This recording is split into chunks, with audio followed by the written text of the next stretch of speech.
अस्सलामुअलैकुम नाज़रीन, PC world news से मैं हूँ रिदा सिंधु। वज़ीर आला पंजाब सरदार उस्मान बुज़दार की फैसलाबाद में Lyallpur art and craft gallery आमद। हमारे सिटी रिपोर्टर अब्दुल हमाद की रिपोर्ट के मुताबिक वज़ीर आला ने चिनाब क्लब चौक में Lyallpur art and craft gallery की तख्ती की निकाब कुशाई की।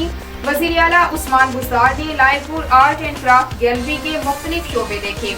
Lyallpur art and craft gallery में कैदियों की बनाई हुई दस्तकारियों की नुमाइश की गई। आर्ट एंड क्राफ्ट गैलरी में मकामी तौर पर तैयार करदा रिवायती मलबूसात भी रखे गए हैं।